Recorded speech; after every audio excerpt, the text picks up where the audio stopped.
let's begin to talk about some of the proposed reasons for why people smoke or continue to smoke.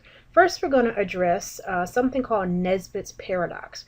Remember, when we say that something is a paradox, it means that it isn't what it seems, isn't exactly what it seems. So in this case, we know that smokers say they smoke to relax themselves, okay? But scientifically, we know that nicotine stimulates the brain, okay?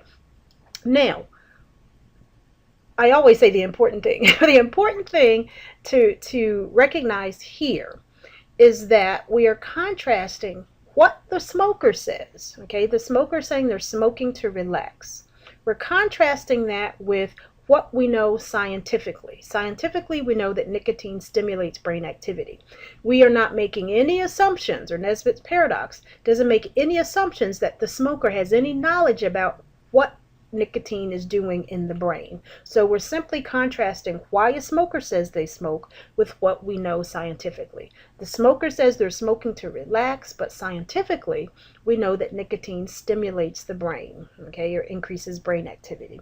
So we're going to talk about some possible explanations for this paradox. In other words, why would people say they're smoking to relax when we know that nicotine actually stimulates or activates the brain? Okay, now one of the first explanations is that smoking gives people something to do with their hands, and maybe that is what they find relaxing. Okay, they've got something to do with their hands, and maybe that's what they find relaxing. Okay, the second thing is related, but slightly different.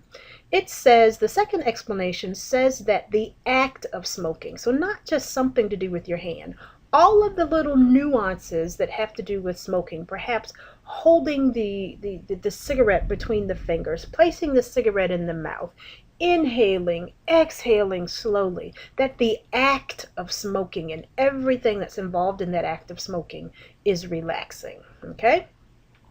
The third explanation that says that maybe what's relaxing is the release from withdrawal. So maybe the smoker is going through withdrawal, and by smoking a cigarette and getting the nicotine, the withdrawal symptoms disappear, and that's what they find relaxing. Okay, so maybe the release from withdrawal is what the smoker finds relaxing. The fourth explanation is that, okay, we know that low doses of nicotine stimulate cholinergic transmission, but high doses block cholinergic transmission. So maybe it's the high doses that cause the relaxation. Okay, so again, we know that low doses stimulate cholinergic transmission, increase cholinergic transmission, but high doses of nicotine block or decrease cholinergic transmission. So maybe it's those high doses of nicotine blocking cholinergic transmission that smokers find relaxing. Okay. Now, another theory related to why people smoke is something called the constant blood theory. Now, without me saying much, you should be able to start thinking about, what the major belief behind this theory is, just by its title, the constant blood theory. Okay? So this theory says that people are smoking to maintain a constant level of nicotine in their bloodstream. So they're smoking enough to avoid withdrawal, but not so much as to make themselves sick. Okay? So again, this is saying that the smoker is smoking to maintain a constant level of nicotine in their bloodstream. So they're smoking to avoid withdrawal, okay, but not smoking so much as to make themselves sick. And in terms of how this theory fits in with how some smokers smoke the first cigarette of the day, remember we said before that the blood nicotine levels don't carry over. Although they build up over the course of a day, they don't carry over from day to day. So when the smoker wakes up in the morning, there's no nicotine in the bloodstream. So that first smoke of the day often deep, rapid puffs. Because remember, the volume of smoke inhaled is going to be the major determinant of how much nicotine the smoker gets from a smoked cigarette. And so those first few puffs are deep and rapid because they're trying to get the blood nicotine levels back up. Okay, related to that, there's a little saying that says the smoker's mind is in the bladder. Okay, now this has nothing to do with smoking making an individual urinate. That's not what this is saying. Okay, so let's go through this. We're saying that smoking generally increases in times of stress. People tend to smoke more when they're stressed. Okay, stress causes the pH of the urine to become acidic. You should say, okay, I see where she's going with this. Remember, several points in this chapter, we've reminded ourselves that the nicotine molecule is a weak base, okay? So, stress causes the urine to become acidic. How does the pH of the urine affect the reabsorption of nicotine into the bloodstream? Remember, when the urine is acidic, that's going to cause the nicotine molecule, which is a weak base, to ionize. When that nicotine molecule ionizes, it's going to have reduced lipid solubility. So it's not going to be reabsorbed into the bloodstream, but it's going to be trapped in the urine, okay, and then eventually excreted. This is going to cause the blood nicotine levels to drop. So even when it's in the urine, if the person hasn't urinated yet, even when that nicotine gets trapped in the urine, the blood levels of the nicotine have dropped. And when those blood levels drop, that increases the urge to smoke because the blood nicotine levels are low. Okay, and so it's actually, somewhat of an endless loop when the smoker is stressed because they're stressed, they are absorbing less nicotine, but people tend to smoke more when they're stressed. Okay. Our next theory is called the nicotine bolus theory. Okay. Now, first, let's go back and let's define this term bolus. Bolus means a ball or concentrated mass. So you may sometimes hear the term bolus injection. They're injecting a concentrated volume of something into an individual. Okay. So here we're not talking about an injection, but the major belief behind this theory is that when a smoker smokes and that nicotine is vaporized and that person smoking a cigarette inhales that nicotine, that nicotine arrives in the brain as a bolus, as a concentrated mass. And that concentrated mass activates the limbic system, the reward center, and so it packs a punch, okay? So what we're saying here is that when an individual smokes and those nicotine molecules get vaporized in the smoke, you don't have one molecule, then the next getting to the brain, but those molecules hang out together, form a concentrated bolus, and that concentrated bolus of nicotine arrives in the limbic system, in the mesolimbic dopamine system together and activates the reward system. So how does that theory address why people continue to smoke? Because it's saying that because it arrives in the brain as a concentrated mass, that nicotine is a powerful reinforcer, and that keeps people continuing to smoke. Okay?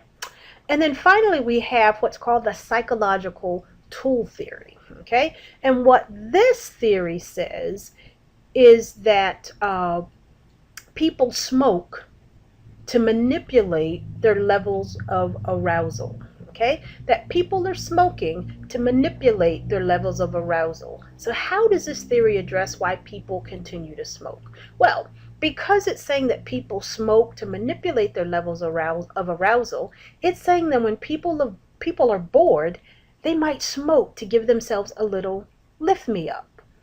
Or, on the other extreme, if they're too excited, stressed, etc., they may smoke to decrease their levels of arousal or to relax. Okay? And so you have both extremes here. So it's important that the psychological tool theory not be confused with Nesbitt's paradox. Nesbitt's paradox only says that smokers say they smoke to relax.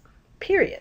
Okay, the psychological tool theory says that people are smoking to manipulate their levels of arousal, and we're seeing that it's going either way. If you're too relaxed, you smoke to get the little excitation or the pick-me-up. If you are too excited or too stressed, you smoke to relax or to calm down. Okay, So let's talk just a little bit about smoking patterns. Are the patterns of smoking patterns, excuse me, regular or irregular? They are actually pretty regular. A pack a day smoker is typically going to be, excuse me, a pack a day smoker, give or take a few cigarettes. If you have a person who smokes 2 packs a day, they're going to be a 2 pack a day smoker, give or take a few cigarettes, okay? And so in general, the patterns are pretty regular, okay?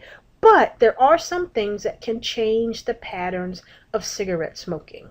The two things that, there are a couple things that can change the patterns of cigarette smoking. One of those things is the presence of cigarettes. The other is the presence of other smokers, okay? Let me explain that. So for example, if you were in a setting where cigarettes are available, okay, to you, you may smoke more than you typically do, okay? Or if you're in a, say in a setting with other smokers, because it's a social setting and you're all sitting around talking and smoking, you may smoke a few more cigarettes than you typically smoke. Let me give you another example that might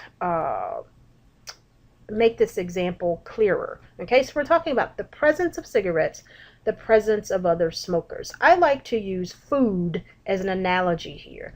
What types of things can change how much I eat? The presence of food and the presence of other people who are eating. Okay, I used to go to these conferences that were long, or grant reviews. They were long meetings. We're in a meeting room all day. So we go to lunch, we come back to lunch, the meeting starts over again, and then the hotel staff brings in a tray of cookies and brownies. Now, mind you, most of us are not hungry. You know, a few people skip lunch, but I generally was not hungry because I had gone to lunch just 30 minutes prior to this tray of cookies and brownies being brought into the meeting room. But just because they're there, okay, you might partake of them, okay? So even those times where I told myself, you're not hungry, you don't need the brownie, you don't need the cookie, when the other people start getting up and getting brownies or cookies, then, you know, eventually I gave in and would get a brownie or cookie. Similar context, you could think about a buffet. Okay, now if I go to a restaurant and it's just, you know, ordering off the menu, then what I eat is limited to that dish that I order. But if I go to the buffet and I have the presence of all of this food that's there and available for me to eat, I might eat more. And generally, if I go to a buffet, I'm going to go with one of my friends that also likes to eat. I'm not going to go with the rabbit eater friend if I'm going to a buffet. So just the fact that that food's there and the fact that I'm there with someone else who enjoys food just as much as I do, I might actually eat more. Okay, so the presence of cigarettes, the presence of smokers, of other smokers can change, okay, the smoking patterns. But in general, they tend to be fairly regular. Okay, now we also have a group of smokers that are called chippers.